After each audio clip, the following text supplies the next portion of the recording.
हाल ही में चीन ने भारत के सिख लोगों का मजाक उड़ाते हुए एक एडवर्टाइजमेंट वीडियो अपने सोशल मीडिया प्लेटफॉर्म पर रिलीज किया था।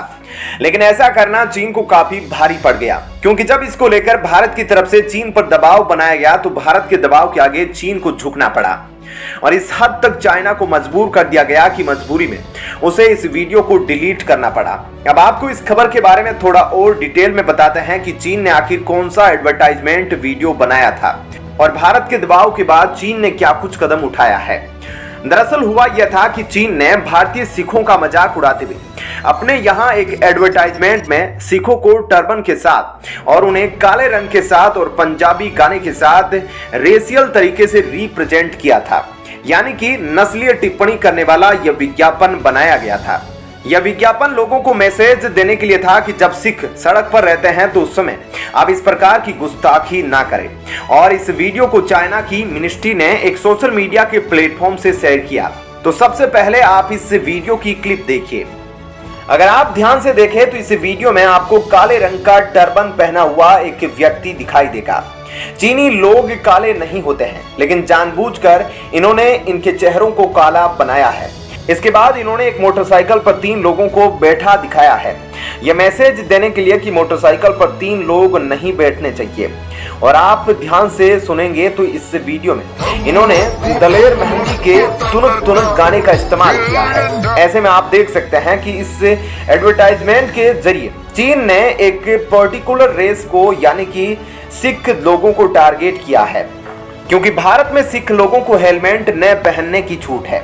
देखा जाए तो चीन में काले रंग के लोग नहीं हैं। ऐसे में चीन ने क्या दिखाने की कोशिश की है? क्या चाइना इस एडवर्टाइजमेंट के जरिए यह कहना चाहता है कि सिर्फ एक ही लोग चाइना में रूल तोड़ते हैं? ऐसे में इन्होंने भारतीय लोगों का मजाक बनाने की कोशिश की है और ऐसा पहली बार नहीं हुआ है। दोस्तों आपको बता दें कि पहले भी एक वीडियो चाइना ने दिखाया था। इस वीडियो में एक चाइनीज व्यक्ति को टर्बन पहने और नकली दाढ़ी मूंछ लगाए दिखाया गया था और उस व्यक्ति का मजाक उड़ाया जा रहा था। और यह चाइना सिर्फ भारत के साथ ही नहीं करता है, चाइना ने अफ्रीकी लोगों के साथ भी कई बार ऐसा किया है और अक्सर वे इनके रंग का मजाक उड़ाते हैं और वहां के लोगों से जुड़े ऐसे ही रेसिस्ट वीडियो बनाते रहते हैं। और आपको बता दें कि इस तरह की चीजें उन लोगों द्वारा तब दिखाई जाती है जब भारत और चीन के बीच कुछ ठीक ठाक नहीं चल रहा होता है।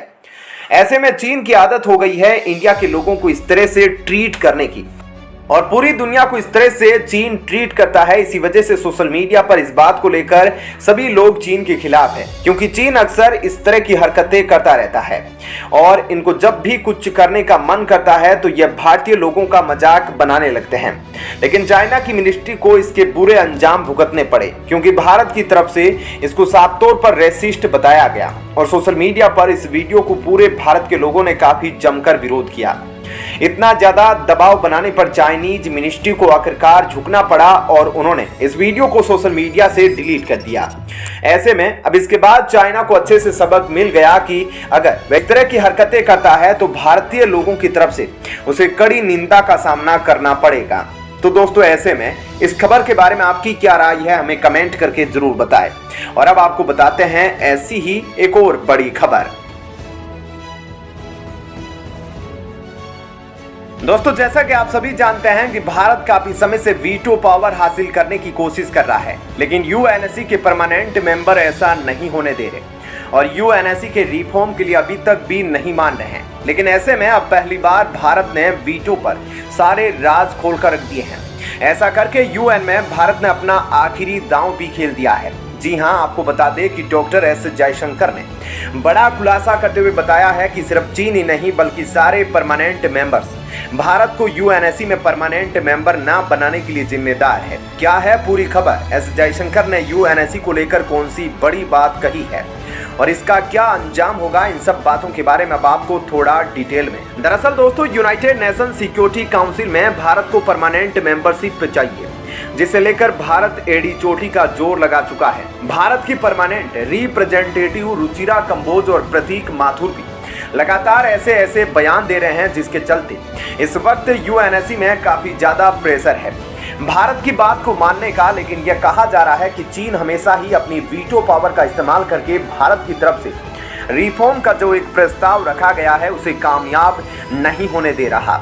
लेकिन दोस्तों, आपको यह बात जानकर हैरानी होगी कि सिर्फ चीन ही नहीं जो भारत की परमानेंट सदस्यता के खिलाफ है, बल्कि जितने भी परमानेंट मेंबर है वे तो चाहते ही नहीं कि यूएनएससी में रिफॉर्म हो, और वे हर बार अपनी यही एक स्टेटमेंट देते हैं। ऐसे में ये परमानेंट मेंबर कोई ठोस कदम नहीं उठा रहे।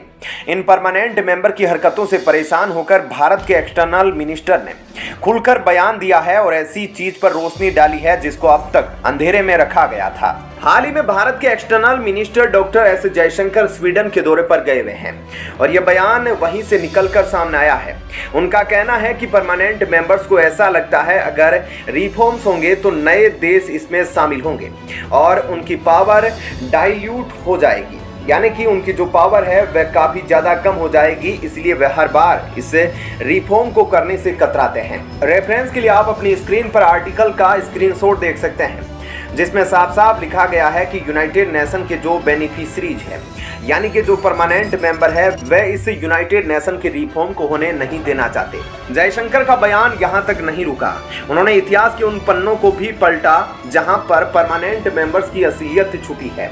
उन्होंने बताया कि 1940 में जब यूनाइटेड नेशन बनकर तैयार हुआ था तब भारत उसका हिस्सा था, लेकिन उस वक्त भारत आजाद नहीं था, इसलिए ऑफिशियल तौर पर भारत उसका हिस्सा नहीं बन पाया था।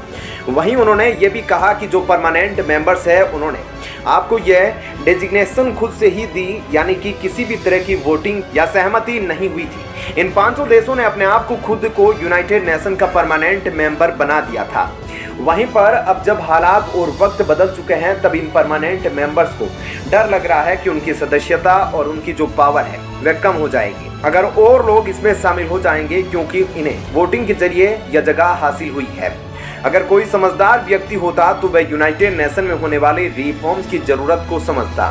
बहरहाल यूनाइटेड नेशन में हमारे एक्सटर्नल मिनिस्टर एस जयशंकर के इन बयानों का क्या असर होता है यह देखना काफी दिलचस्प होगा, क्योंकि हो सकता है कि भारत के इस बयान के बाद यूएनएससी के परमानेंट मेंबर्स की आंखें खुल जाए और वे भारत को लेकर कोई बड़ा फैसला सुना दे या फिर भारत को यूएनएससी में शामिल करने के लिए तैयार हो जाए, क्योंकि भारत ने अब यूएन में अपना आखिरी दांव खेल दिया है और इसके बाद भारत को कुछ बड़ा होने की उम्मीद है।